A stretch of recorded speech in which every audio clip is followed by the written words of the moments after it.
So tonight I watched a movie that had a really terrible title, but was actually kind of good. It's called Drool. I did not name this movie. I would not have named this movie Drool, but I can see where they got the title from. So, whatever. Titles are hard. Um, the title's probably why people didn't go see this movie. Although it's a very strange movie. So, tonally, it's trying to be sort of a John Waters esque film, but they don't go far enough to John Waters land to be John Waters, but they also go too far to be like normal. So it's in this like uncanny valley of bizarreness, you know. But anyways, the plot, it's set in Oklahoma and it's narrated by the teenage daughter of a couple who have clearly are in a very abusive relationship, mostly verbal, but occasionally with uh, physical violence. And so the daughter is she's a teenager, she's already having a tough time dealing with like dating and stuff, and then she has this household that she comes home to. And then the father's also sort of verbally, but not in the yelling kind of way, abusive to his two children, and so you don't really like this guy. Except that he's played by Oded Fehr and he's really hot. So it's like tough as an audience member to see like someone that you really love behaving like that. The mother is played by Laura Harring from Mulholland Drive, and she is really good playing that sort of meek, battered woman who's so used to being small and into herself that to protect herself, and it's really tough to watch and a really wonderful performance from her. And she has these like fantasies where her husband is the Oded Fehr we all know and love and charming and sweet. And she tries to retreat into that, but obviously you shouldn't have to retreat into the fantasy world in your real life.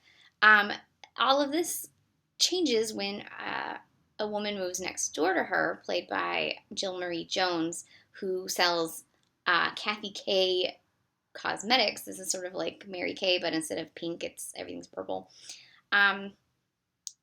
At which time, not only does Laura Harring's character have a friend, but she discovers that she's probably always liked women, and that's part of why she's not having a good time with her husband. Unfortunately, then the husband catches them kissing, that's it, and flips out and is going to try to kill them, so she gets the gun and shoots them all. And I know that seems shoots them all, shoots him. That seems very spoilery, but like that's the first 20 or so minutes of the film. And then the bulk of the film is them taking his body in the back of this purple cosmetics car to you're not sure where. And you find out where. And the kids sort of dealing with the fact that one, yes, their father was abusive. Two, they were starting to act the same abusive way towards their mother. And three, their mother is indeed a lesbian, and this is going to be their new mommy. And it's a whole lot of plot.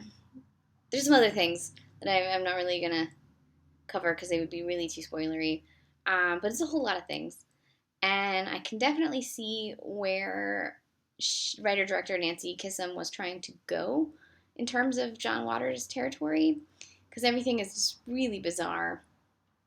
But she doesn't quite get there in the tone, and then the framing is just not good, and some of the shot choices are terrible. Like from a filmmaking technical perspective, the framing is awful, and she doesn't really tell you much visually, which is a bummer.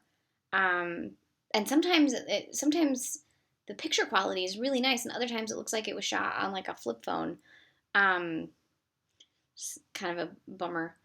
So I can't 100% like recommend this film, but I also think it was fascinating and had everything that was interesting was not something I had really seen often in film. So I feel like it's worth it for what she brings to it that was unique, even if it's not necessarily a successful film. It's definitely an interesting one, filled with really good performances. Like Laura Harring gives an amazing performance, and Oded Fehr gives an amazing performance, and Jill Marie Jones gives an amazing performance, and even the children give great performances. So, you know, there was a lot. Oh, and there's also, like, so the son is probably gay, and he's sort of learning to be able to express that, especially now that his father, who is clearly racist and homophobic, among other things, is no longer like that.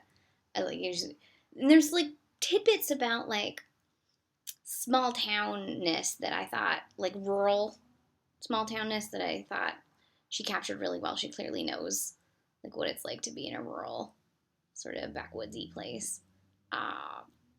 They know that Oklahoma and northern California are not near each other, but I feel like that sort of rural, just malaise, if you will, is similar in a lot of towns, because I grew up in a dinky ass place, and I see it in movies that are set in similar dinky places all over the United States, and it's always, that feeling is always just a little bit the same, and it's like, yeah, that's what it's like.